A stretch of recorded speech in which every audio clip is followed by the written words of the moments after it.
and colleagues at Lehanse probably you can also learn about Indonesian language later on. So, but please allow me to speak in bahasa. Assalamualaikum warahmatullahi wabarakatuh, Bapak Ibu. Terima kasih. Ini Lehanse mungkin dalam webinar terbatas ya untuk distributor dan juga para pelaku usaha tambak udang faname meminta saya untuk mempresentasikan tentang apa itu nutrisi pakan dan juga sistem imun pada udang faname. Jadi untuk lebih memperkenalkan diri, nama saya Romi Nofriadi, saya dosen Politeknik Alih Usaha Perikanan di Jakarta, dan saat ini juga sebagai Wakil Ketua Masyarakat Aquaculture Indonesia. So everyone can hear me clearly, right? Is how about my sound? My voice is okay, right? It's okay, yeah. Okay, alright. So let me continue. Jadi Bapak Ibu, topik pembahasan kita hari ini tentang nutrisi dan juga sistem imun. Jadi ada tiga bagian besar yang akan kita diskusikan hari ini. Yang pertama kita coba diskusikan tentang apa saja tantangan produksi aquaculture. Jadi nanti saya sampaikan nanti grafik dari Global Aquaculture Alliance Survey. Kemudian tantangan lingkungan dan juga tantangan efisiensi produksi. Kemudian pakan dan sistem imun. Apa sih sebenarnya nutrisi optimum untuk udang faname? Nanti kita akan bahas. Apakah ada efek kalau misalnya kita kurangi level proteinnya dan sebenarnya kebutuhan nutrisi yang bagaimana yang dibutuhkan oleh udang faname. Nanti kita akan diskusikan. Nanti Bapak Ibu kita rileks saja karena tidak terlalu banyak yang mengikuti webinar ini. Jadi kalau ada yang mau dipertanyakan sebelum saya masuk ke slide berikutnya silakan raise hand. Nanti kita akan interaktif Bapak Ibu. Kemudian nanti akan kita bahas tentang sistem imun. Apa sih sistem imun yang ada di udang faname dan bagaimana mengaktifkan sistem imun pada udang faname. Dan kemudian nanti kita akan sedikit berdiskusi tentang pakan fungsional. Jadi pakan fungsional ini bagaimana kita men-trigger atau menstimulasi sistem imun yang ada di udang faname melalui pemberian pakan menggunakan bahan-bahan baku fungsional seperti yang Lahanse miliki seperti bile acid ya. Jadi ada itu bisa juga digunakan untuk meningkatkan atau men-trigger stimulasi sistem imun pada udang faname. Nah, kalau kita lihat tantangan produksi aquaculture ya, tidak hanya udang saat ini, kalau kita lihat aquaculture itu pakan itu masih menjadi tantangan yang pertama dalam sisi biaya ya, cost ya, cost jadi cost dari aquafeed itu masih menjadi tantangan yang pertama, kemudian disease penyakit itu menjadi tantangan kedua, kemudian yang kalau di udang faname sekarang ada market price, ini menjadi challenge bagi kita bagaimana fluktuasi ya. Kalau kita lihat sekarang ada isu-isu anti dumping dan juga ada isu-isu bagaimana udang Indonesia dituntut oleh para asosiasi petambak pelaku usaha udang di Amerika Serikat. Ini juga mengganggu apa namanya market price yang ada di Indonesia. Jadi farm gate price yang kita lihat di Sumatera, di Jawa, di beberapa daerah sentra produksi udang itu semakin menurun saat ini. Dan ditambah lagi ada resesi, ya, resesi di Amerika dan oversupply dari beberapa produsen udang ya seperti di Ekuador, mereka bisa memproduksi lebih dari 1,2 juta ton saat ini dan kemungkinan ada juga nanti ada peningkatan supply lagi. Meksiko juga semakin meningkatkan lagi produksi udangnya. Kemudian Venezuela juga ingin melakukan hal produksi yang sama dengan Ekuador. Jadi tantangan-tantangan kita akan semakin besar nanti untuk udang faname. Kemudian broodstock ya, quality. Jadi kita karena ini native, kita tidak bicara tentang native animal tapi alien species untuk udang faname bagi Indonesia. Jadi broodstock ini quality menjadi tantangan berikutnya. Kemudian kualitas pakan ya, kualitas pakan ini menjadi apa namanya tantangan kita berikutnya. Bagaimana kita sebenarnya pakan ini apakah kita harus berpatokan pada protein level ataukah nanti kita patokannya kepada digestible energy ya, atau digestible amino acid, digestible lipid ya, bagaimana kita bisa fokus pada energi yang tercernakan, asam amino yang tercernakan dan lain-lain. Dan nanti akan kita diskusikan. Kemudian market access, akses market juga menjadi tantangan. Ya, banyak yang mengatakan bahwasannya aquaculture sekarang ini world fastest growing food production sector ya, termasuk shrimp production ya. Tetapi biaya investasi untuk produksi aquaculture ini sangat tinggi. Jadi masih banyak pertanyaan tentang return on investment ya karena banyak yang mengatakan ini sebagai gambling industry dan lain-lain. Biaya produksi terus meningkat dan apakah ini acceptable atau tidak? Nah, ini akan coba kita kita diskusikan nanti. Dan kemudian harga jual produk yang tidak pasti.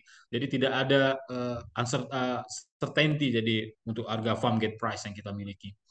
Kemudian tantangan berikutnya di sektor aquaculture adalah penyakit ya. Kita apalagi di udang itu banyak sekali penyakit. Nanti akan kita diskusikan bagaimana penyakit itu masuk ke dalam tubuh udang dan kenapa begitu banyak penyakit di udang faname dikarenakan hanya tidak memiliki antibodi dan lain-lain. Nanti akan kita diskusikan.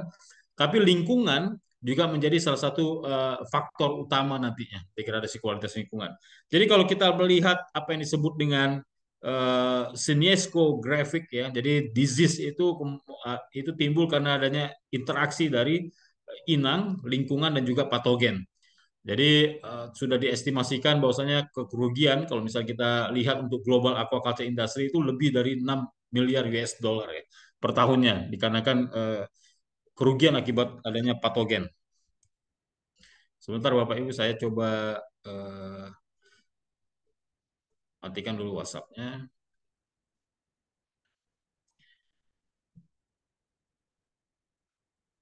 Ya, ini sudah full screen kembali ya. Kemudian tantangan berikutnya adalah lingkungan. Lingkungan kalau kita melihat bahwasanya lingkungan itu saat ini apalagi rekan-rekan kita yang ada di Karimun Jawa Bapak Ibu ya sekarang lagi menghadapi tuntutan dari penegak hukum karena adanya konservasi mangrove dan juga peletakan tambak di lahan konservasi dan ini menjadi tantangan bagi kita semua untuk produksi udang. Dan bagaimana juga nanti mikroplastik ya, mikroplastik juga menjadi salah satu menjadi tantangan karena sudah ada beberapa data publikasi mengatakan bahwasanya mikroplastik itu ada di tepung ikan. Dan ketika tepung ikan diformulasikan di dalam sebuah untuk pakan ya itu akan ada mikroplastik yang masuk ke dalam sistem budidaya. Nah, tantangan berikutnya untuk aquaculture ya. Untuk aquaculture tentunya adalah tadi kalau kita bicara tentang food cost, feed cost, aqua feed cost ya, biaya pakan itu di umumnya di-trigger dari peningkatan bahan baku. Nah, kalau kita lihat di sini peningkatan harga bahan baku untuk tepung ikan ya. Jadi kalau kita lihat pergerakan dari tahun 70-an sampai tahun 2012 dan lain-lain itu peningkatannya cukup signifikan. Dari 300 US dollar sekarang sudah hampir mendekati 2000 US dollar per ton. Jadi peningkatan bahan baku ini cukup meresahkan bagi para pelaku usaha karena pakan tentu saja 60-70% biaya produksi itu berasal dari pakan. Nah, kalau bahan baku pakan meningkat itu akan berdampak langsung terhadap biaya harga pakan yang akan digunakan. Tetapi riset-riset yang ada saat ini kita sudah berupaya untuk bagaimana mengurangi inclusion level, jadi penggunaan tepung ikan dalam formulasi pakan. Nah, kalau kita lihat pada ikan rainbow trout ya di slide, bagaimana dulunya itu ada sekitar 25% fish meal ya digunakan, tapi sekarang rainbow trout juga sudah menggunakan plant protein source ya. Bagaimana mereka mulai mengeliminasi penggunaan tepung ikan ini. Nah, kalau udang dulunya udang 13-15% itu menggunakan tepung ikan, saat ini fish meal pada udang itu hanya sekitar 4-5%.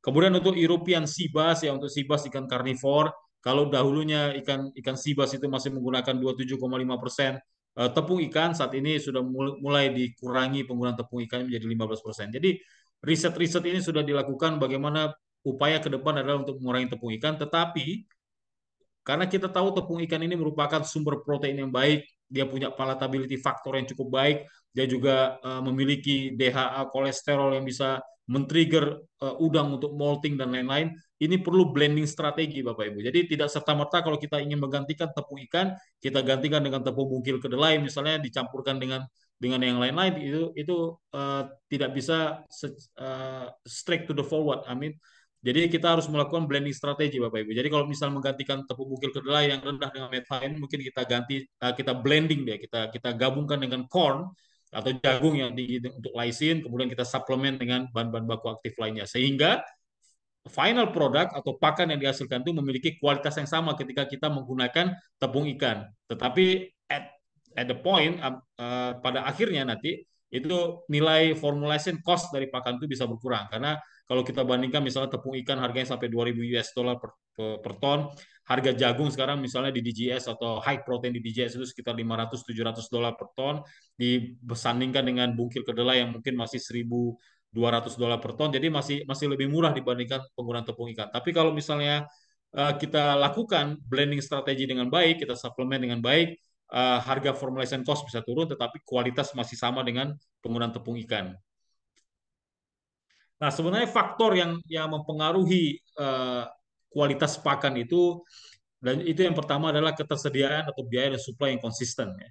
Jadi bahan baku yang baik itu harus mampu memenuhi ketersediaan karena ini kita bicara tentang industri, kemudian ada biaya dan ada supply yang konsisten. Kemudian ada keberterimaan atau palatability, nilai nutrisi yang baik, daya cerna protein yang baik dan faktor anti nutrisinya tidak terlalu banyak situ. Nah, kalau kita lihat beberapa faktor anti nutrisi kalau kita menggunakan tepung bungkil kedelai dalam formulasi pakan, kita akan berhadapan dengan apa yang disebut dengan lectin, phytic acid, saponin, phytoestrogen, antivitamin, phytosterol, allergens. Nah, ini semua menghambat optimalisasi pemanfaatan nutrisi dalam pakan. Nah, kalau kita mau melakukan strategi untuk mengurangi atau mereduksi tepung ikan, kita harus juga mampu berpikir bagaimana kita mengurangi secara signifikan kandungan anti nutrisi yang ada dalam bahan baku. Nah, kalau kita bicara substitusi, substitusi apa sih yang bisa mensubstitusi penggunaan tepung ikan? Nah, ada beberapa alternatif protein source ya Bapak Ibu ya. Yang kita bisa gunakan itu ada animal byproduct ya. Animal byproduct, kemudian ada microbial protein ya. Ada microbial protein yang bisa kita gunakan. Kemudian ada tepung serangga yang saat ini sedang sedang in ya, sedang tepung serangga insect meal. Kemudian ada plant protein source atau protein nabati.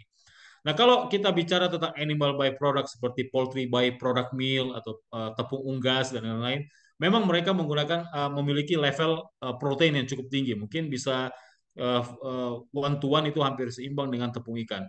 Tetapi level esensial amino asidnya ya, jadi itu masih masih bisa dipertanyakan karena kadang-kadang keseimbangan asam amino yang ada dalam tepung unggas itu tidak sama dengan keseimbangan yang dimiliki oleh tepung ikan. Kemudian ada beberapa concern ya, apakah tepung unggas ini bisa menjadi faktor penyakit. Kemudian daya cernanya mungkin lebih rendah dibandingkan tepung ikan. Nah, kemudian penggunaan makrobial protein atau single cell protein. Level proteinnya tinggi tetapi biaya produksinya cukup mahal. Untuk apa namanya penggunaan dari eh, microbial protein. Kemudian juga less visibility. Jadi untuk menggunakan microbial protein dari single protein juga visibility masih sangat rendah. Kemudian kalau kita bicara tentang tepung serangga, level protein cukup baik, komposisi asam amino cukup baik, tetapi variasi di level lemak. Nah, tergantung dari substrat yang digunakan.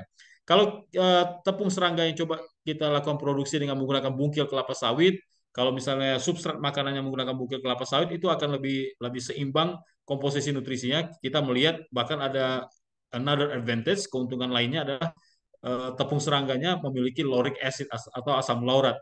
Asam laurat ini berfungsi untuk meningkatkan sistem imun juga untuk ikan dan udang.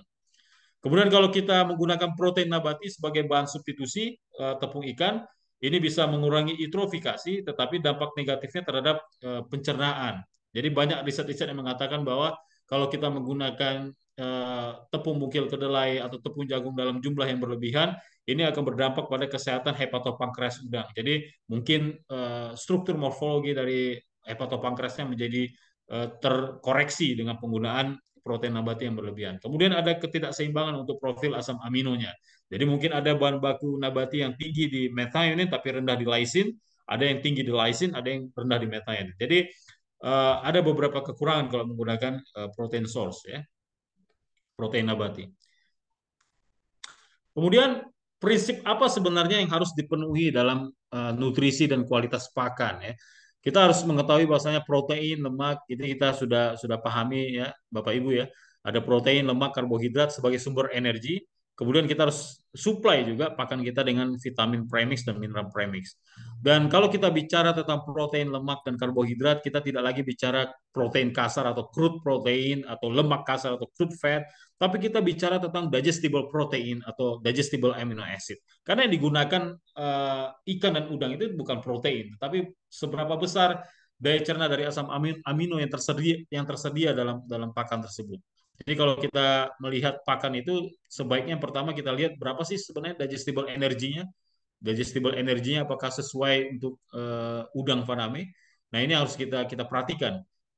Terus kemudian kita lihat apakah digestible proteinnya cukup baik untuk udang, apakah digestible fatnya itu lebih baik. Jadi itu yang harus kita perhatikan Bapak Ibu ya. Kemudian makro dan mikromineral dan juga vitamin aditif. Jadi bukan crude protein, bukan protein kasar, tetapi digestible protein. Nah, ini yang dibutuhkan oleh ikan dan udang untuk tumbuh optimal. Kemudian kalau kita melihat physical properties atau misalnya bentuk fisik dari pakan itu, yang pasti pakan harus uniform, harus seragam ya, baik dari sisi warna ataupun ukuran. Kemudian memiliki water stability index yang baik. Kalau misalnya untuk udang Faname, SNI kita, Standar Nasional Indonesia kita mengatakan bahwa stability index pakan itu harus 90% selama 2 jam. Artinya pakan itu tidak hancur dan masih utuh sebesar 90% selama 2 jam.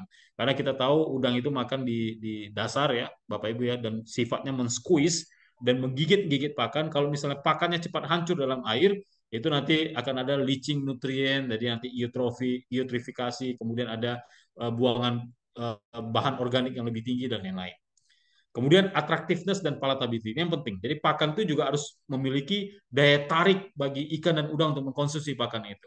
Nah, kalau misalnya kita menggunakan 100% plant protein source yang tidak memiliki palatability atau attractability yang baik, maka kita harus tambahkan dia palatability enhancer seperti protein hidrolisat dan lain-lain. Jadi kita tahu ikan dan udang tidak memiliki penglihatan yang baik, tapi mereka memiliki penciuman yang sensor penciuman yang sangat baik dibandingkan organisme akuatik lainnya.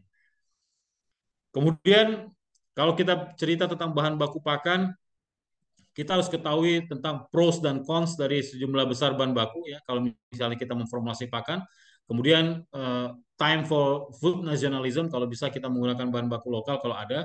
Kita punya beberapa industri yang fokus pada pembuatan vitamin premix atau mineral premix. Kemudian kita punya fish meal yang kemungkinan besar akan dapat disertifikasi oleh IFO ya. Kemudian ada beberapa sustainable ingredient yang bisa kita gunakan. Nah ini karena kedepannya kalau misalnya kita bergantung pada apa namanya laut untuk menyediakan bahan baku seperti fish meal, ini akan berdampak kepada overfishing dan lain-lain. Jadi kedepannya memang harus ada pengembangan-pengembangan untuk alternatif protein source pada formulasi pakan.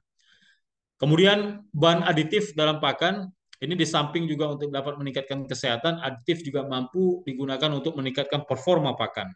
Jadi dibutuhkan aplikasi penambahan aditif dalam di pabrik pakan. Jadi tidak hanya untuk palatability, tapi juga untuk health ya, untuk kualitas pakan, untuk daya cerna dan lain-lain. Jadi bahan aditif ini banyak digunakan untuk meningkatkan aroma atau misalnya komponen-komponen peptida dalam pakan. Kita juga bisa meningkatkan bagaimana untuk menunjang pertumbuhan, kita bisa menggunakan nukleotida di situ, atau kita bisa menggunakan probiotics untuk memperbaiki komposisi mikroorganisme dalam pencernaan.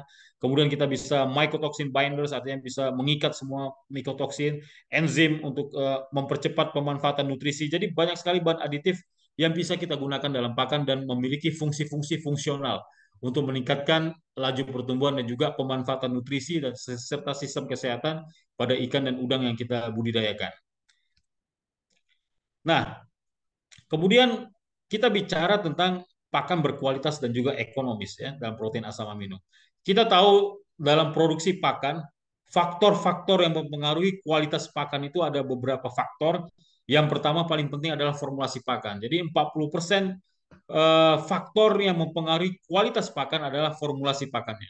Kemudian ada ukuran particle size ya, particle size dari pakan itu. Kemudian bagaimana kita mengkondisioningkan bahan baku itu paling penting. Jadi tidak tidak asal dalam mencampur bahan baku, bagaimana kita melakukan conditioning, kemudian ukuran bahan baku yang digunakan juga sangat penting untuk kita perhatikan. Dia harus kompatibel dengan mesin pakan. Jadi tidak bisa kita gunakan bahan baku lebih dari 200 mikron untuk mesin pakan yang hanya bisa menerima bahan baku sebesar 100 mikron. Jadi harus ada compatibility di situ antara mesin pakan dan bahan baku yang digunakan. Kemudian dice, ya, dice ini juga ukuran pakan juga mempengaruhi kualitas pakan. Bagaimana uniformity, bagaimana sistem pemotongan pada mesin pakan itu juga mempengaruhi kualitas pakan. Kemudian proses cooling and drying. Jadi 5% dari faktor yang mempengaruhi kualitas pakan itu termasuk proses pendinginan dan proses pengeringan. Kalau misalnya proses pendinginan dan pengeringan tidak dilakukan dengan baik, moisture levelnya sangat tinggi dan kemungkinan besar akan cepat berjamur pakannya. Nah, itu makanya proses cooling dan drying itu masih merupakan salah satu faktor yang mempengaruhi kualitas pakan. Nah, sampai sini mungkin ada yang ditanyakan Bapak Ibu, silakan. Kalau tidak kita bisa lanjut kembali. Oke. Nah, kalau kita bicara tentang pakan berkualitas ya Bapak Ibu ya, tentang kebutuhan protein ya. eh, kita lihat untuk ikan nila saja seperti Terakin atau Zili, Nilotica, Mozambika ya. Jadi ada beberapa ikan itu common carp juga channel catfish. Ini masing-masing memiliki kebutuhan protein yang berbeda. Jadi tidak bisa kita gunakan one stop feed. Jadi seperti one stop service. Jadi satu pakan untuk semua komunitas ikan air tawar misalnya. Tidak, karena masing-masing komunitas air tawar juga memiliki kebutuhan nutrien atau kebutuhan protein yang spesifik dan itu berbeda dari satu spesies ke spesies yang lainnya. Nah, ini yang harus kita perhatikan. Karena kalau misalnya kita oversupply nutrisi, itu ada beberapa riset mengatakan bahwa itu bahkan mensupres atau menekan pertumbuhan dari ikan tersebut. Jadi bagaimana kita mendesain pakan ini sesuai dengan kebutuhan nutrisi yang spesifik dari ikan ataupun udang yang kita budidayakan.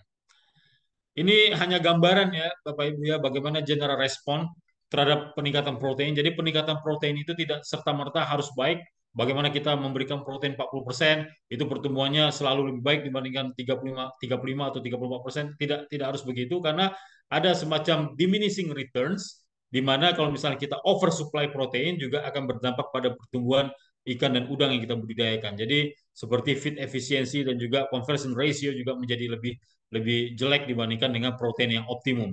Jadi dari sini kita bisa mendapatkan gambaran sebenarnya protein optimum itu berada di level berapa untuk komunitas tertentu. Nah, kalau kita bicara faktor yang mempengaruhi kebutuhan protein, tentunya kita bicara tentang rasio antara energi dan protein. Ya, kalau misalnya kita bicara tentang ikan laut dan air tawar, otomatis rasio antara energi dan proteinnya itu berbeda. Jadi ikan air laut itu memiliki rasio protein dan juga rasio kebutuhan energi protein itu yang lebih lebih tinggi dibandingkan dengan beberapa ikan air tawar. Kecuali ikan air tawarnya bersifat karnivor ya, seperti catfish itu membutuhkan rasio yang cukup tinggi. Oke. Kemudian kalau kita bicara rasio antara protein dan energi, jika energi di pakan rendah, itu hanya akan membuang protein. Jadi analoginya ikan dan udang itu membakar protein untuk memenuhi kebutuhan energi dan kondisi menyebabkan pakan tidak efisien dan budidaya menjadi mahal. Jika energi yang disediakan dalam pakan itu rendah, maka itu protein-proteinnya tidak bisa dimanfaatkan secara optimal. Jadi harus ada rasio yang baik antara energi dalam pakan dan juga protein. Jadi pakan itu nanti ke depan ya memang kita tidak bisa berpatokan hanya level protein ya Bapak Ibu ya. Tapi kita juga harus memperhatikan juga bagaimana energi yang disediakan dalam pakan itu. Nah, kalau misalnya protein rendah tetapi energi dalam kondisi moderat dalam memenuhi kebutuhan, maka ikan akan gemuk atau tidak proporsional karena dia akan makan terus ya karena protein levelnya rendah dia akan menyesuaikan dan untuk mensatisfy kebutuhannya dia akan makan terus jadi ikan akan gemuk. Tetapi kalau jika energi dalam pakan terlalu tinggi ini justru menekan keinginan ikan untuk mengkonsumsi pakan karena sebenarnya yang dibutuhkan ikan dan udang adalah energi. Nah, ketika energi dalam pakan itu sudah tinggi, kebutuhan yang sudah terpenuhi, ikan tidak akan lagi mau mengkonsumsi pakan. Nah, pada akhirnya laju pertumbuhannya menjadi rendah. Nah, ini yang penting. Jadi harus ada keseimbangan antara energi dan protein dalam pakan. Jadi bisa diambil kesimpulan ya Bapak Ibu ya. Jadi kalau misalnya energi dalam pakan itu rendah, ini hanya akan membuang-buang protein karena ikan akan terus makan ya karena untuk menyesuaikan kebutuhan. Tetapi kalau misalnya protein levelnya rendah, energi yang moderat, ikan juga akan terus makan dan ikan akan menjadi gemuk. Tapi energi dalam pakan terlalu tinggi, ikan makan sedikit saja sudah merasa cukup karena energi sudah terpenuhi. Jadi tidak ada keinginan untuk mengkonsumsi pakan lebih lanjut lagi sehingga laju pertumbuhannya menjadi rendah. Nah, penting untuk diperhatikan tentang kebutuhan digestible asam amino di sini. Jadi sudah banyak riset yang mengatakan untuk udang itu sudah cukup lengkap ya Bapak Ibu ya. Untuk udang bahkan sudah ada table kebutuhan lysine berapa, arginin berapa, methionine berapa, histidine berapa, isoleucine berapa, leucine, threonine, tryptophan dan lain-lain.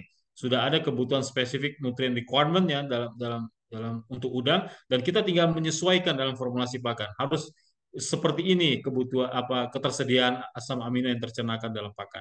Nah, ini adalah beberapa riset ya. Jadi untuk udang faname sudah cukup lengkap. Di situ misalnya sudah diketahui beberapa limiting amino acid ya, seperti lysine, methionine dan threonine.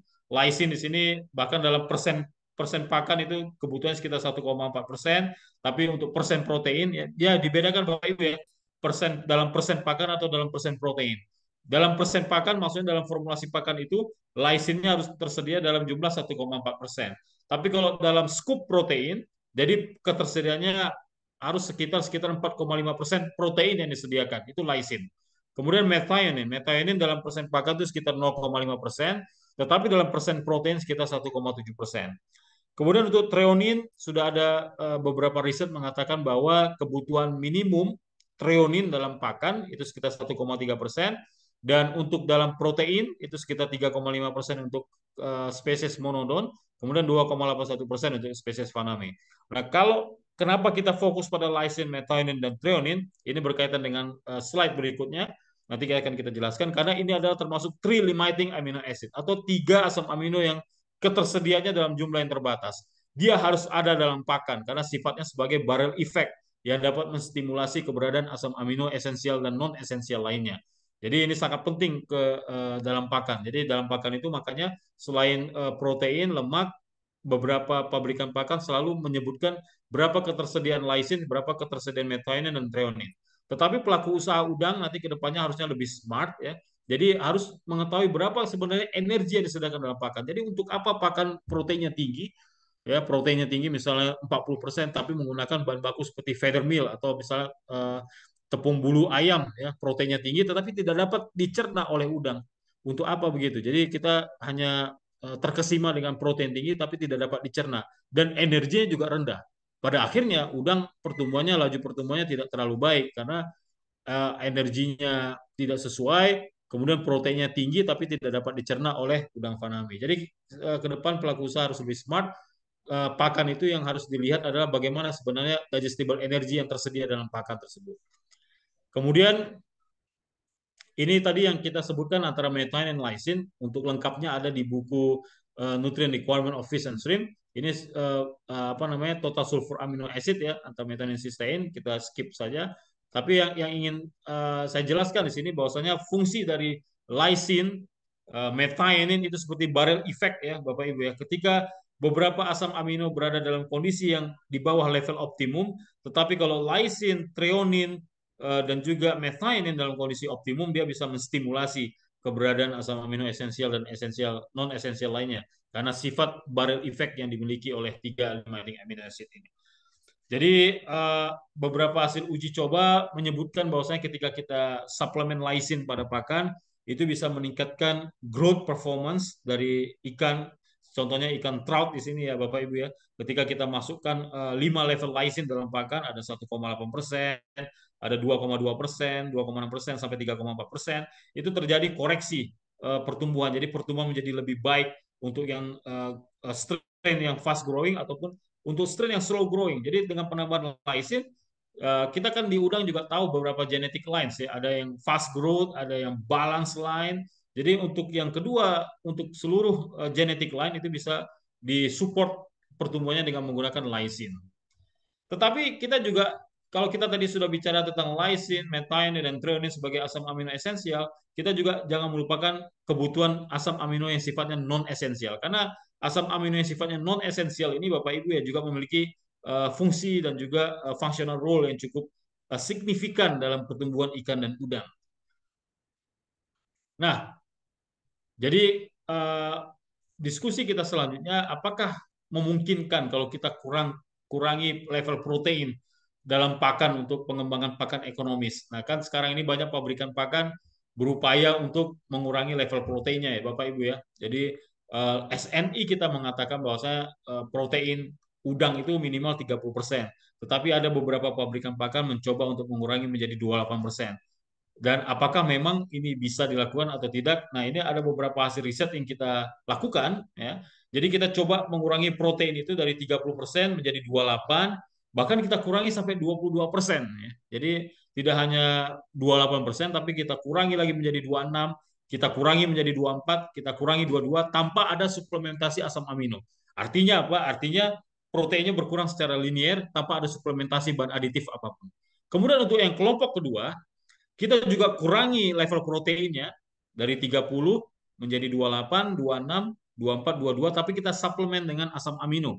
Ya, jadi kita harapkan kalau 28% plus 2% asam amino itu kembali lagi menjadi 30% proteinnya, 26 plus 4% asam amino menjadi 30%, itu yang kita harapkan. 24 plus 6 menjadi 30%, 22 plus 8 menjadi 30% kembali. Kemudian ini adalah desainnya Bapak Ibu ya. Jadi ada dua kelompok perlakuan. Kita ingin melihat perbedaannya ke udang faname bagaimana. Kalau kita kurangi, grup yang pertama kita kurangi secara linear komposisi proteinnya. Kemudian grup kedua, memang kita kurangi juga level proteinnya, tapi kita suplemen dengan asam amino supaya levelnya kembali lagi seperti pakan kontrol, yaitu 30%. Nah, ini formulasi pakan sederhana yang kita gunakan untuk melakukan pengamatan ini ya. Fish meal kita gunakan hanya 5% untuk yang kontrol, kemudian nanti ada pengurangan-pengurangan karena kita lakukan pengurangan untuk mengurangi level proteinnya. Kemudian di sini kita lihat ada penambahan, ada kelompok kedua, kita kurangi juga hampir sama komposisinya ya Bapak Ibu ya, protein 28 menggunakan formulasi yang sama, hanya saja pembedanya di sini adalah kita tambahkan 2% crystalline amino acid ya. Ada 11 asam amino di situ yang kita tambahkan. Kemudian kita tambahkan di sini, kita tambahkan di sini. Nah, ini crystalline amino acid kalau kita lihat komposisi lysine dan juga methionine di sini kita coba seimbangkan. Dan ini hasil uji proksimatnya. Jadi kalau kita menggunakan formulasi pakan yang kita sebutkan di atas tadi, memang ada pengurangan protein di situ. Jadi kalau kita lihat kelompok pertama dari 30 menjadi ya sedikit ada sedikit kesalahan mungkin tidak 28 tapi 29, tetapi pakan berikutnya mengikuti apa yang kita lakukan yaitu 24 dan juga 22%. Kemudian pakan dengan penambahan asam amino ya 2% dan lain-lain sampai 8% itu memang kembali lagi level protein. Jadi 30 hampir sama dengan pakan kontrol ya, pakan 30%. Jadi proteinnya, level proteinnya menjadi kembali lagi 30% ketika sudah kita suplemen dengan asam amino tadi. Pakan tersebut memiliki level lemak yang sama ya. Nah, kalau kita lihat lysine methionine ya, Bapak Ibu ya, di kelompok pertama itu terjadi pengurangan yang signifikan. Jadi kalau kita kurangi level tepung ikan, kita kurangi level protein, itu lysinnya berkurang dari 1,74 menjadi 1,23% atau 22%. Tetapi kalau kita suplemen dengan asam amino, ini menjadi terkoreksi kembali, menjadi lebih baik kembali. Jadi komposisi asam aminonya menjadi naik kembali, ya. Jadi menjadi hampir sama dengan pakan kontrol dengan 1,74%. Bahkan ada sekitar hampir sama, dari 1,65, 1,76. Jadi kita seimbangkan kembali dengan penambahan asam amino. Nah, bagaimana dengan pertumbuhannya? Kita lakukan pengamatan selama 7 minggu ya dengan berat awal udang sekitar 2,2 gram, kita berikan pakan 4 kali sehari. Kemudian kita lihat berat akhirnya Bapak Ibu ya. Kita lihat di sini pakan dengan 30% menghasilkan berat akhir sekitar 5,4 gram ya. Tapi kalau misalnya kita kurangi level proteinnya, berat udang itu semakin terkoreksi. Semakin banyak protein yang kita kurangi, semakin rendah berat akhir ataupun laju pertumbuhan udang yang dihasilkan. Tetapi kalau kita suplemen dengan asam amino, artinya ada digestible asam amino di situ untuk menstabilkan kembali dan mengkoreksi kembali level proteinnya menjadi sama dengan kontrol, bahkan pertumbuhannya agak sedikit lebih baik, jadi 5,49 lebih baik dibandingkan 5,46. Kemudian kemudian masih tetap bertahan 26 plus 4 itu masih cukup baik, hampir 5 gram. Tetapi memang walaupun crystalline amino acid itu mampu menyesuaikan level protein yang ada, tetapi ada beberapa faktor yang kalau kita kurangi terus-menerus tepung ikan atau kita kurangi terus-menerus level proteinnya, itu ada beberapa faktor yang juga menjadi berpengaruh terhadap pertumbuhan udang. Jadi tidak serta-merta kalau kita kurangi lagi level proteinnya terus-menerus, kemudian kita tambahkan crystalline amino acid, itu bisa menjadi jawaban dari permasalahan itu. Tidak serta-merta sebegitu itu Bapak Ibu, karena ada beberapa level protein yang memang bisa kita gunakan seperti itu, tapi kalau misalnya kita kurangi lebih lanjut, itu akan mengkoreksi pertumbuhan dari ikan dan udang yang kita budidayakan. Jadi ada level toleransi di situ. Bisa kita katakan level toleransi. Pengurangan level protein dari kebutuhan yang minimum, yang optimum itu bisa kita kurangi untuk mengurangi cost production, kita untuk mengurangi formulation cost. Tetapi at some point ada titik yang kalau misalnya kita kurangi terus-menerus itu justru berpengaruh negatif terhadap pertumbuhan. Jadi memang kalau kita kurangi, kita tambahkan asam amino sintetik, tapi kita kurangi yang organiknya, ini ada beberapa faktor yang mengganggu pertumbuhan juga untuk ikan yang dibudidayakan atau udang yang dibudidayakan. Mungkin ada yang mau ditanyakan atau kita lanjut ke sistem imun?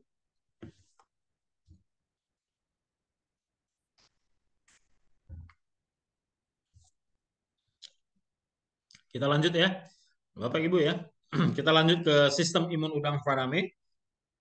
Jadi kita ketahui banyak sekali tantangan utama dalam produksi udang ya. Jadi ada emerging disease. Emerging disease ini beberapa penyakit yang cukup menjadi wabah ya. Jadi ada AHPND di situ, ada acute hepatopancreatic necrotic disease.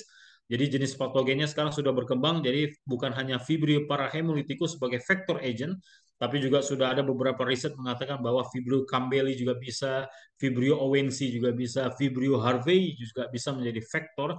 Nah, ketika misalnya Vibrio ini terinfeksi oleh virion dan memiliki kemampuan untuk menghasilkan racun yang disebut dengan PIR A dan PIR B ya, itu bisa mengganggu kesehatan hepatopankreas udang. Jadi ketika hepatopankreas udang terganggu, udang juga sudah tidak mau mengkonsumsi pakan lagi, dan karena udang adalah binatang primitif, jadi dia gampang terserang penyakit kalau misalnya dia tidak mengkonsumsi pakan.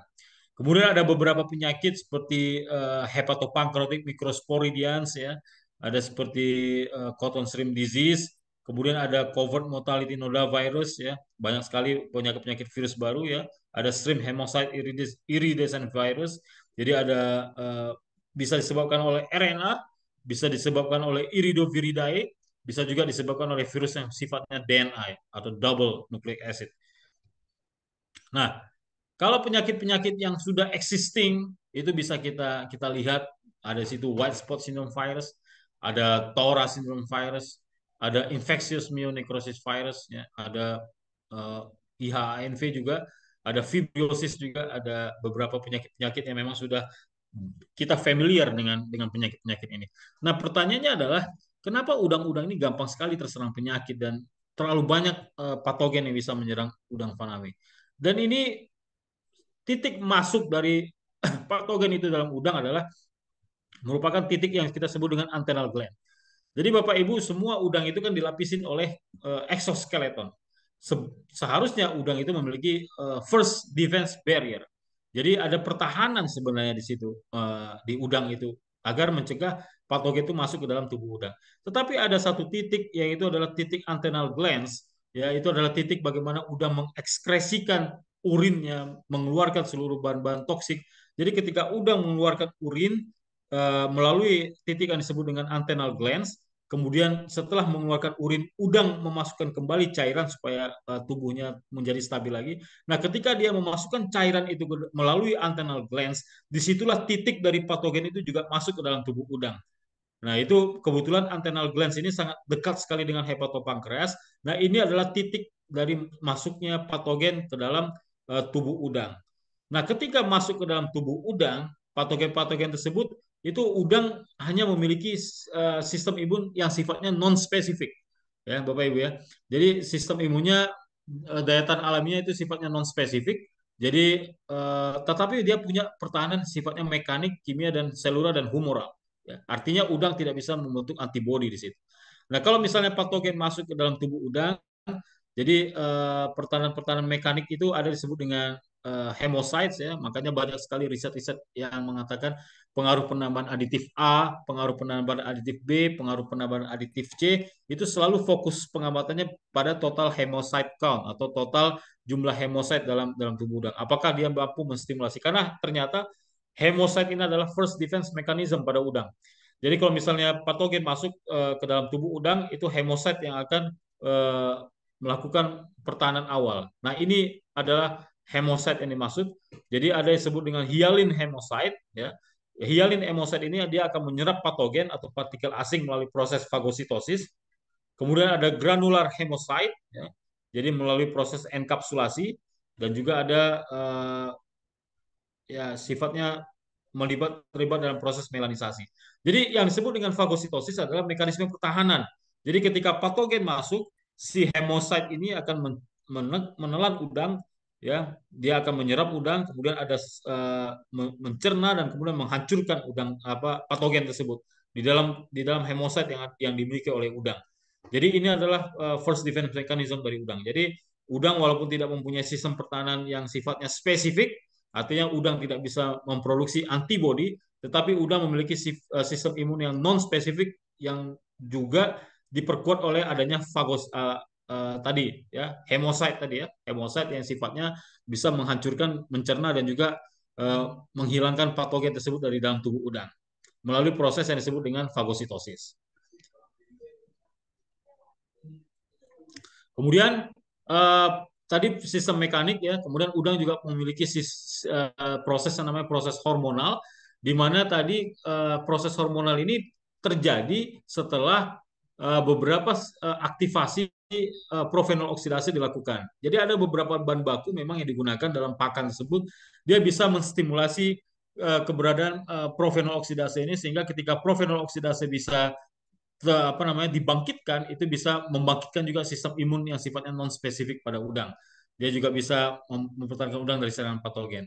Tetapi dari riset yang kita lakukan pada brine shrimp ya, Artemia termasuk juga crustacea, jadi memiliki sistem imun yang sama dengan udang faname. Kita coba priming dia. Jadi kita priming itu artinya kita aktivasi udang tersebut dengan bahan baku yang bisa menstimulasi peningkatan sistem imun itu ketika kita uji tantang, ini hanya bertahan dalam waktu yang singkat, ya Bapak Ibu ya.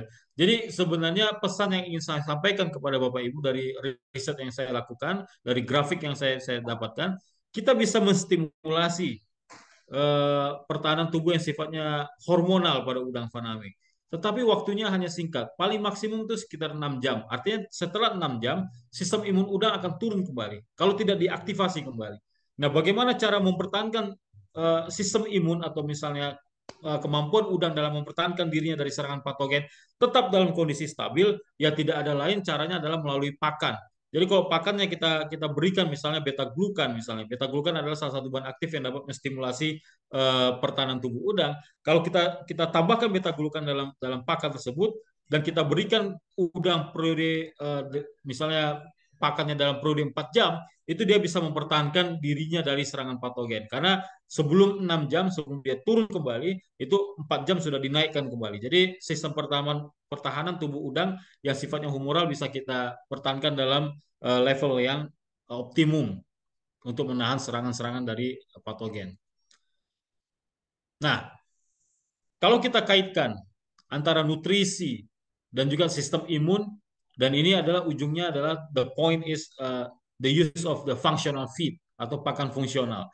Jadi sebenarnya kita bisa sebenarnya membuat pakan ekonomis. Artinya kita bisa memformulasikan pakan dengan bahan baku lokal atau bahan baku yang sustainable, yang harganya murah. Terus kita formulasikan hanya untuk memenuhi kebutuhan nutrisi, jadi tidak over nutrien, protein tidak over, lemak tidak over, energi tidak over, tapi hanya sesuai dengan kebutuhan. Tetapi pada prakteknya produksi pakan itu kita masukkan bahan-bahan yang sifatnya fungsional ya. Seperti bile acid, asam bile acid juga bisa kita masukkan ke dalam itu untuk meningkatkan sistem imun. Jadi itu yang disebut dengan pakan fungsional. Bagaimana kita memformulasikan pakan itu menjadi lebih fungsional untuk meningkatkan sistem pertahanan tubuh dan juga laju pertumbuhan udang faname. Nah, kalau kita bicara tentang pakan fungsional, ini di industri udang ini merupakan new emerging trend. Jadi digunakan untuk meningkatkan sistem imun dan juga untuk menurunkan ketergantungan terhadap fish oil atau fish meal dalam formulasi pakan ya. Jadi pakan fungsional itu artinya adalah pakan yang menyediakan performa lebih baik dibandingkan pakan konvensional melalui penggunaan bahan-bahan baku yang sifatnya fungsional. Jadi yang dapat mendukung pertumbuhan, kesehatan juga tingkat kelulusan hidupan udang faname. Bahan-bahan baku fungsional yang bisa kita masukin dalam pakan itu bisa berupa ekstrak yeast ya, dari ragi juga bisa kita masukkan, phytogenics. Phytogenics itu artinya bahan-bahan ekstrak dari tanaman-tanaman yang memiliki sifat-sifat fungsional. Kita juga bisa menggunakan probiotik di situ. Kita juga bisa menggunakan nukleotida. Nukleotida ini merupakan komponen terkecil dari protein. Dia bisa mentransformasikan atau mentranslasikan RNA dan DNA menjadi protein sehingga bisa digunakan untuk memicu pertumbuhan. Kemudian juga kita bisa gunakan prebiotik dan juga bahan-bahan baku fungsional lainnya. Nah, ini adalah definisi dari pakan fungsional. Jadi kalau kita lihat hasil riset yang saya lakukan dengan menggunakan phytogenics ya. Jadi kita gunakan salah satu contohnya adalah hydrolysable tannins ya. Hydrolysable tannins ini juga mampu meningkatkan sistem imun. Di sini beberapa riset yang kita lakukan di instalasi riset kita di Serang, di di Politeknik Aliyusa Perikanan. Ini sudah dipublikasikan. Kalau Bapak Ibu tertarik juga bisa apa namanya mendownload artikel ini, linknya dari sini. Kita lakukan di kondisi terkendali atau kontrol dan juga dilakukan di kolam, ini mampu meningkatkan apa namanya sistem imun dan juga hepatopankreas dari udang faname. Jadi ini adalah formulasi pakan yang kita gunakan. Jadi kita gunakan hydrosoluble tannin itu hanya sedikit, sekitar 0,1, 0,2 sampai 0,3%. Kemudian kita berikan ke udang. Kemudian kita lihat pertumbuhannya, walaupun secara statistik tidak baik, itu tetapi ada secara numerik kita lihat ada penambahan berat udang di situ di hasil akhirnya. Kemudian kalau kita lihat jumlah hemositnya justru meningkat. Nah, ini yang kita harapkan dari pakan fungsional. Jadi selain pertumbuhan, juga dari sisi kesehatan udangnya juga semakin lebih baik. Dari sisi hemosit jumlahnya menjadi lebih banyak dibandingkan kontrol. Artinya apa? Artinya first defense mechanism dari udang faname menjadi lebih meningkat dengan penambahan bahan-bahan baku yang sifatnya fungsional seperti phytogenics tadi. Nah, di kolam, jadi kalau misalnya kita kita transform hasil riset kita yang terkontrol dengan kolam, justru hasilnya menunjukkan hasil yang lebih baik untuk pertumbuhan. Karena kalau di kolam kita lakukan pemeliharaan lebih dari 90 hari, ya, sampai udang mencapai ukuran 14 sampai 13 sampai 14 gram, sementara pada sisi kontrol kita pengamatannya hanya 60 hari. Karena dalam ilmu nutrisi pengamatan yang maksimal hanya bisa dilakukan 60 hari. Nah, kalau kita lihat hasil laju pertumbuhan udang di kolam itu menjadi lebih baik dengan menggunakan hydrolysable tannin tadi ya. Nah, kemudian nukleotida.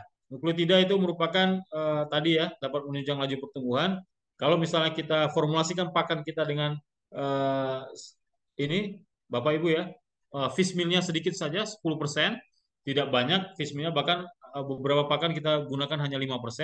Tetapi kalau kita masukkan nukleotida sebagai bahan dasar pembentuk protein, itu selain pakannya lebih murah, tetapi nanti kualitasnya menjadi lebih terkoreksi dan menjadi lebih baik. Ya, jadi dengan penambahan nukleotida tadi, komposisi proteinnya justru menjadi tadi kalau Bapak Ibu lihat crude proteinnya hampir sama dengan kontrol. Jadi 5% pun fish meal-nya kalau kita berikan nukleotida itu menjadi 35% kembali. Jadi ada faktor-faktor pendukung di situ untuk penambahan dengan penambahan bahan-bahan baku fungsional. Nah, kalau kita lihat pertumbuhan udangnya dan juga ketika kita tantang udang tersebut dengan Vibrio ya, Vibrio harvey ya. Kalau kita lihat pertumbuhannya juga menjadi lebih baik dengan penambahan nukleotida, tapi yang paling penting adalah kalau kita lihat grafik hasil uji tantang dengan Vibrio harvey, kalau kontrol itu tanpa penambahan nukleotida itu survival rate-nya atau tingkat kehidupannya lebih rendah dibandingkan dengan pakan yang memiliki nukleotida. Artinya kalau misalnya antimikrobial peptide ya AMP-nya ditingkatkan dengan penambahan nukleotida, udang memiliki sistem pertahanan yang lebih baik dibandingkan dengan pakan tanpa bahan baku fungsional ini. Nah, ketika kita uji tantang, ini terlihat dari tingkat kehidupan dari udang yang lebih rendah kalau tidak menggunakan nukleotida dalam pakan dan dibandingkan dengan pakan yang menggunakan nukleotida di dalam formulasi pakan. Nah, di sini kita lihat pakan dengan menggunakan nukleotida memiliki tingkat kehidupan yang lebih baik dibandingkan pakan kontrol. Nah, kalau kita lihat dari sisi hepatopankreas udang, ya, dengan penggunaan nukleotida ini, dari sisi pencernaan udang menjadi lebih baik dibandingkan dengan udang yang tidak memiliki nukleotida. Jadi ada semacam inflamasi-inflamasi atau luka-luka kecil di hepatopankreas udang, dan ini menjadi pemicu atau trigger dari masuknya patogen ke dalam tubuh udang, perkembangan patogen. Jadi penambahan bahan baku fungsional selain dapat memicu pertumbuhan dan juga dia dapat mempertahankan integrasi dari sistem pencernaan dari udang faname. Nah, kalau kita lihat enzim, enzim juga bisa dikatakan sebagai bahan baku fungsional yang misalnya bisa kita gunakan juga dalam formulasi pakan. Ya, kalau kita lihat penambahan protease di sini, justru bahan baku seperti bungkil kelapa sawit yang tadinya tidak bisa kita gunakan dalam formulasi pakan. Nah, ketika bungkil kelapa sawit ini kita fermentasi untuk mengurangi level fibernya atau serat kasarnya, dan enzim ini bisa mempercepat pemanfaatan protein dalam pakan. Nah, di sini kita lihat dengan pakan yang menggunakan 5, 10 sampai 15% palm kernel meal atau bungkil kelapa sawit, ini pertumbuhannya lebih baik dengan menggunakan enzim jika dibandingkan dengan tanpa menggunakan enzim di dalam formulasi pakan. Nah, ini kita kita lihat grafik pertumbuhannya. Jadi pertumbuhan udang dengan menggunakan enzim, ya baik yang menggunakan 5%, 10%, 15%, bungkil kelapa sawit itu pertumbuhannya lebih baik dibandingkan pakan yang hanya tanpa menggunakan enzim tapi menggunakan bungkil kelapa sawit dengan komposisi yang sama. Jadi kita lihat di sini pakan dengan 10 dan 15% PKM atau palm kernel meal atau bungkil kelapa sawit itu pertumbuhannya jauh lebih rendah dibandingkan dengan pakan dengan jumlah bungkil kelapa sawit yang sama tapi menggunakan enzim, ini pertumbuhannya menjadi lebih baik dibandingkan dengan pakan tanpa menggunakan enzim. Nah, jadi kesimpulan dari webinar hari ini ya Bapak Ibu ya. Jadi pakan yang baik itu yang pertama yang harus diperhatikan adalah daya cerna energi. Jadi ke depan kita tidak lagi hanya berpatokan pada crude protein, kita tidak hanya berpatokan pada crude fat atau crude lipid, karena crude protein dan crude lipid ini tidak berarti apa-apa, karena misalnya protein kita bisa gunakan feather meal tadi seperti yang saya sebutkan ya, atau kita gunakan bahan-bahan yang memiliki nitrogen tinggi, proteinnya bisa naik jauh sekali, bisa misalnya sampai 40% atau 42%. Tetapi kalau tidak dicerna, tidak dapat dicerna, ini hanya mengotori lingkungan dan akhirnya mendegradasi kualitas lingkungan dan berdampak pada pertumbuhan organisme akuatik itu sendiri. Nah, jadi bagi para pelaku usaha yang perlu diperhatikan adalah daya cernanya. Jadi seberapa besar yang dapat dicerna energi dari pakan tersebut, seberapa besar yang dapat dicerna protein yang tersedia dalam pakan, seberapa besar yang dapat dicerna ketersediaan lemak dalam pakan dan juga karbohidrat.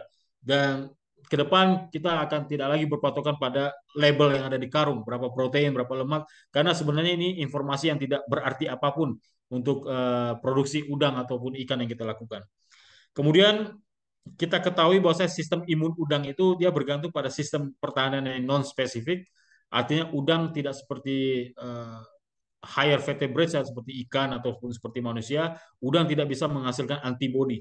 Jadi sangat mustahil kalau udang itu untuk divaksin. Ya, tidak mungkin ya, karena dia tidak bisa membentuk antibodi. Tetapi pertahanan non spesifik ini dilengkapi dengan sistem pertahanan yang mekanik, ya tadi hemocyte tadi ya, itu disebut dengan first defense mechanism. Dia bisa ketika patogen masuk ke dalam tubuh udang, hemocyte akan menghadang, kemudian dia akan menelan si patogen, menghancurkan si patogen dalam tubuh si hemocyte, kemudian membuang si patogen itu ke kutikula ataupun apa namanya cangkang luar dari udang. Udang juga memiliki sistem imun yang sifatnya humoral dan hormonal. Ya, tadi ada profenol oksidase. Jadi kalau hemosit ini sudah tidak sanggup lagi melawan patogen, itu pakan-pakan fungsional itu bisa membangkitkan backup atau cadangan dari sistem imun udang, yaitu yang sifatnya humoral dan hormonal. Ya, profenol oksidase ini bisa meningkatkan sistem imun udang. Jadi ketika patogen masuk, sistem imun yang sifatnya humoral dan hormonal ini bisa menahan aktivitas ataupun agresivitas patogen dalam tubuh udang faname. Kemudian pakan fungsional dapat dijadikan sebagai cara untuk memicu perkembangan sistem imunospesifik pada udang dan juga untuk menghadapi infeksi patogen. Nah, yang terakhir adalah inovasi pakan ini sangat signifikan mendukung efisiensi produksi budidaya perikanan khususnya udang faname. Jadi inovasi sangat diperlukan. Jadi dalam sistem produksi karena pakan merupakan kontributor terbesar dari biaya produksi, maka inovasi pada pakan itu sangat kita tekankan untuk dapat dilakukan dengan optimum. Mungkin Bapak Ibu itu yang dapat disampaikan pada webinar kali ini dan saya berterima kasih kepada La Hanse sebagai produser bile acid ya untuk pakan yang sudah memberikan kesempatan untuk sharing pemikiran. Jadi thank you for the opportunity La Hanse, Nancy and my colleague in China. Yeah, right now they are in the room. Thank you so much for the opportunity, and I'm happy to taking any questions from the audience, and I'm very happy to answer all the questions.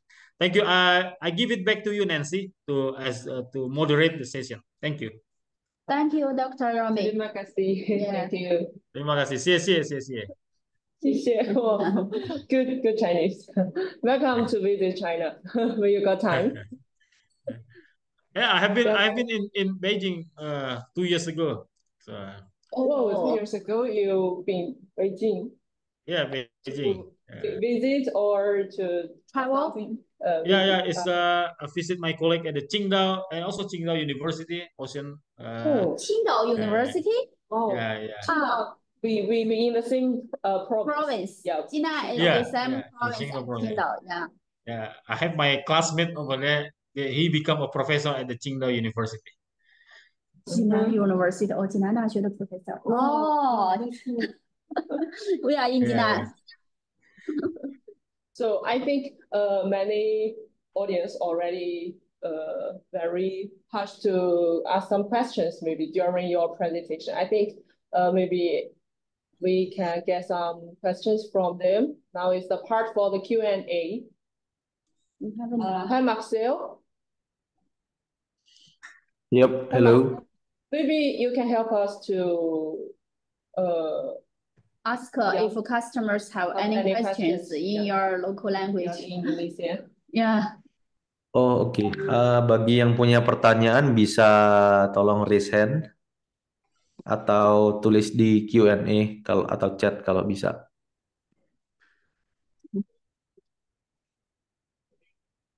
Yeah, I think we got a question from Miss Unique. Can you see the questions, Marcel? Because she read down in Indonesia. Yep. Untuk Pak Romi itu ya. Pak Romi bisa buka Q&A. Itu ada pertanyaan dari Bu Nunik. Bisakah kita menambahkan asam amino esensial sendiri sebagai feed aditif dalam pabrikan? Triptofan dan juga stres sampai tanya. Oke, terima kasih Bu Nunik.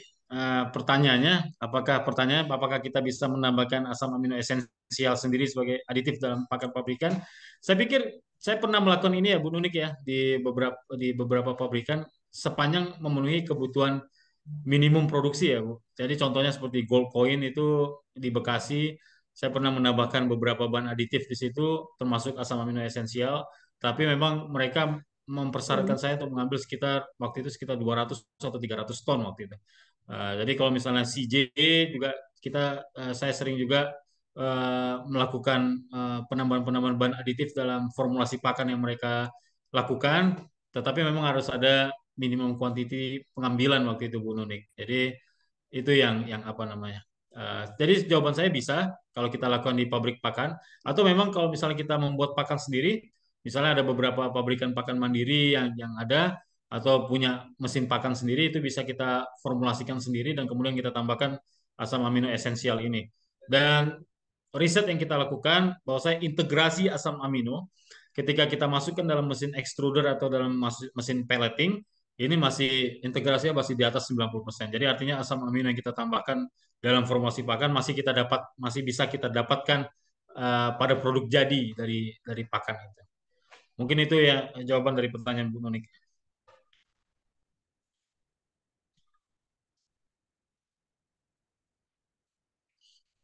Saya kembalikan ke Pak Marcel. Kalau misalnya ada pertanyaan tambahan Pak Marcel. Ya, kalau ada pertanyaan lagi bisa diketik. Nah, ini ada lagi pertanyaan dari Bu Nunik ini, bagaimana cara menghitung penambahannya? Nah, ini kalau untuk menghitung penambahannya, memang Bu Nunik kita harus yang pertama kita konsultasi dengan formulator di sana di pabrikan pakan itu, karena kalau misalnya kita lihat bahan baku yang mereka gunakan, kemudian kita merasa ada yang kurang di situ, seperti yang saya sebutkan tadi, mungkin lysine, methionine, threonine dalam kondisi yang kurang dari list cost formulation yang mereka punya atau dari sistem komputasi yang mereka punya. Nah, dari situlah kita menentukan penambahannya. Jadi kalau misalnya lysine tadi ya Bu ya, tadi lysine tadi sekitar 0,4% atau methionine sekitar 1,5%. Tapi dari formulasi pakan itu rupanya methionine itu hanya 1,3%. Nah, ini kan nggak cukup untuk memenuhi kebutuhan minimum dari udang. Kita kan masih butuh penambahan sekitar 0,2 atau 0,3%. Nah, dari situ ketika kita menghitung lossnya itu sekitar 10 sampai 20%, dan kemudian jumlahnya kita tambahkan di situ. Jadi kita minta pabrikan pakan, tolong dong suplemen pakan saya dengan methionine misalnya dengan penambahan 0,3%. Artinya walaupun kebutuhan yang kita butuhkan 0,2%, tapi juga kita harus menghitung loss selama fase produksi tadi.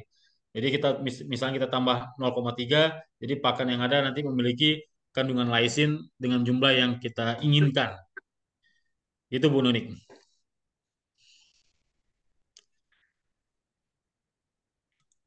Nah, ini ada pertanyaan Bu Nunik lagi ya. Rupanya Bu Nunik adalah petambak ya. Ya, ini sangat menarik ini Bu Nunik ya. Jadi kalau misalnya menambahkan ke pakan udang ya Bu Nunik ya, ini yang pasti harus menggunakan binder yang cukup yang baik ya Bu Nunik ya. Karena kalau kita tambahkan tanpa menggunakan bahan pengikat, ini nanti nutrisi apa asam amino yang kita semprotkan atau kita kita apa misalnya kita lakukan penebaran atau kita semprotkan ke dalam pakan itu akan leaching, apalagi misalnya untuk udang. Pakan itu akan ketika masuk ke dalam air dia sebelum menyentuh dasar kolam itu kalau misalnya kita tidak ikat dia akan leaching proteinnya, jadi akan rembes itunya nutrisinya. Jadi kalau saya sarankan kalau Bu Nunik mau melakukan ini di lapangan, saya selalu menggunakan binder seperti santam gum. Saya santam gum itu kemudian saya apa namanya aduk asam aminonya dengan santam gum, kemudian baru saya ratakan di pakan udangnya. Nanti dikering anginkan sekitar 10 menit baru diberikan ke udangnya. Begitu Bu Nunik. Jadi harus ada bahan pengikatnya Bu kalau misalnya kita lakukan di lapangan.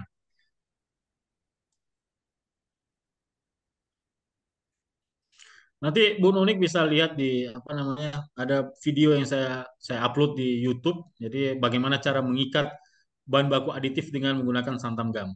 Nanti Bu Nunik bisa ketik aja nanti di Google.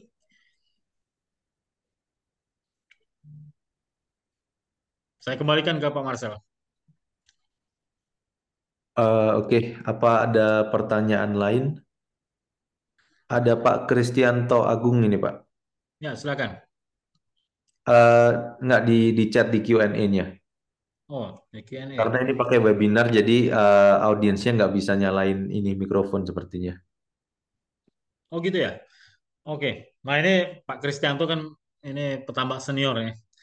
Jadi eh, pertanyaan beliau ini apakah pencampuran feed aditif yang diberikan secara mandiri akan tidak efektif sama sekali? Oh tidak. Artinya kalau misalnya kita lakukan secara mandiri Pak, sepanjang kita mengikuti protokol yang benar, ini akan efektif sebenarnya. Jadi itu sudah pernah saya lakukan untuk aditif yang namanya tanin tadi Pak ya, tanin, hydrosoluble tanin tadi. Saya gunakan santam gum di situ, kemudian saya ikatkan, rekatkan dia. Itu aditifnya berfungsi dengan baik.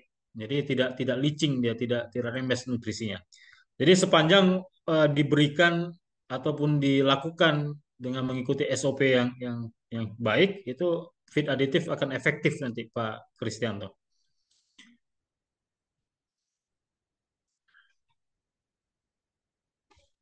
Oke, ada pertanyaan lain?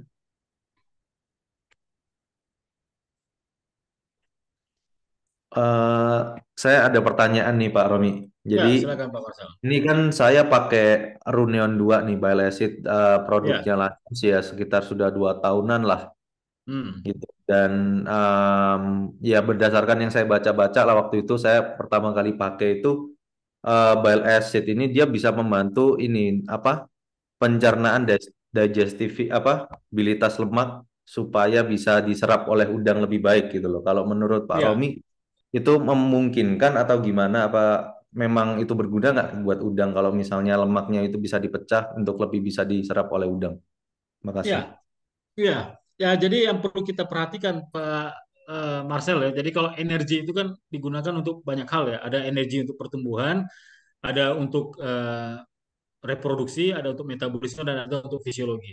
Nah, energi dalam pakan itu hanya bisa dihasilkan oleh protein, lemak dan karbohidrat yang kita gunakan. Nah, kalau misalnya lemak misalnya tidak bisa dipecahkan dengan menjadi lebih yang bentuk mikro ya. Jadi yang lemak kan yang perlu yang dibutuhkan udang sebenarnya essential fatty acidnya Pak Marcel ya. Nah, bagaimana kita bisa menyediakan jadi bukan crude fatnya. Nah, bile acid ini memang dia berfungsi untuk meningkatkan ketersediaan mikro mikro lipid tadi sehingga lebih mudah dapat dicerna.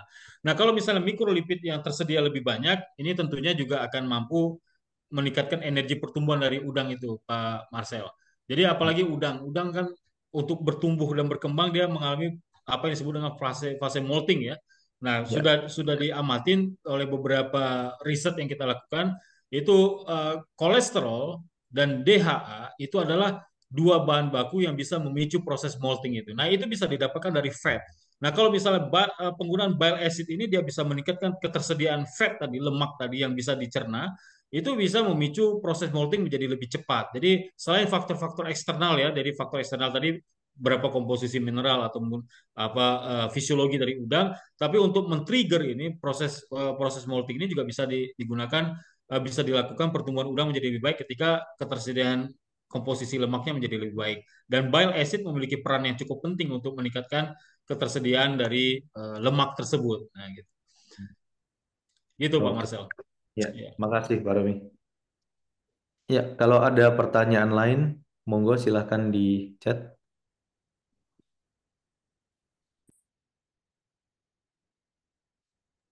Hello, Marcel. Have you introduced our sales promotion policy or renewable bioassets? Oke, ya. Maybe you can share the PowerPoint and camera sent to you. Okay, let me stop the share of my presentation. Oh, okay.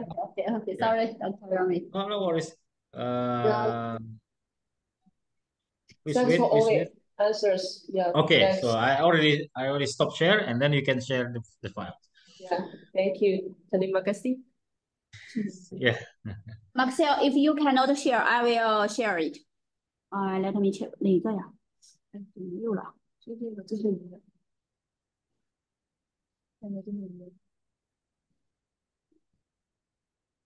可以了。Marcel, please, you can check the PowerPoint I share.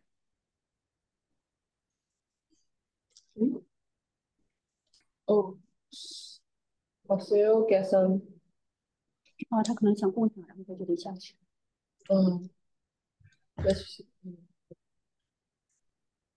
I think because this PowerPoint is in Indonesia, maybe all of our participants can see the pictures directly. And since it's a new year this is a new year, right? So we give a promotion for renewable bioassets to buy 2 can get 3. I know some of you guys maybe already tried Renew2 and get good results, and I hope this year we can get more shrimp farmers can take a try on it and help your shrimp farming more successful and with a higher production. So that's why we give this promotion. And if you have interest in trial on it or get some samples to take a trial, you can scan the QR code or scan the QR code in our screen sharing to contact me directly. And I can share with you more feedbacks of Renew2. Thank you. And thanks all the participants today in the webinar. And hope all of you guys have a good harvest in 2024 for shrimp farming. Yeah, thank you, Dr. Romi. Really thanks for your sharing today, Dr. Romi. If any customers have questions, can contact Dr. Romi. Maybe Dr. Romi, you can ask customer, contacting you. I'm not sure, maybe, we cannot speak Indonesian language, so I think maybe they cannot understand English, some customer. Yeah, thank you Nancy. So I will speak in bahasa. Jadi Bapak Ibu yang ingin bertanya tentang bagaimana melakukan aplikasi atau implementasi aditif di pakan, di lapangan dengan menggunakan bile acid atau rumian 2 bisa mengkontak saya di nanti Pak Marcel bisa share ya alamat email saya Pak Marcel ya dan nomor WhatsApp ya. Itu nanti melalui Pak Marcel nanti bisa mengkontak. Terima kasih. Okay, thank you for your introduction, Dr. Romi. Glad to cooperate with you this time. Hope we will cooperate in 2024. Sure. Yeah, contact you. I would like to say happy Chinese New Year. Thank you. Chinese New Year. Thank you so much. Yeah, and hopefully in the next year you will get a more successful in this aquaculture or especially in the shrimp farming industry for the Hanse Group. Happy New Chinese Year. Thank you. Yeah, thank you. Happy all the day. Yep, and also wish everyone in our webinar today. Have a good new year. Enjoy your new year with happiness and joy and lucky. Thank you. Okay. Thank you. Thank you for all customers, and thank you, Dr. Romy. Thank Have you. a nice day. See you. Yeah. too. Bye-bye. Bye-bye. Yeah. Bye-bye. Bye-bye. Thank you. Bye-bye. We have a new question. Wait a moment. Sorry for that. Oh, it's just Okay, for the questions, maybe we can reply later. discuss in the Yeah, WhatsApp group. please forward to me the questions, and then I'm very happy to answer all the questions. Okay, thank you, Dr. Romy. See you. It's time for Yeah, us have a to good rest. say goodbye. See you. Bye-bye. Yeah. Bye-bye. Bye-bye. Bye-bye.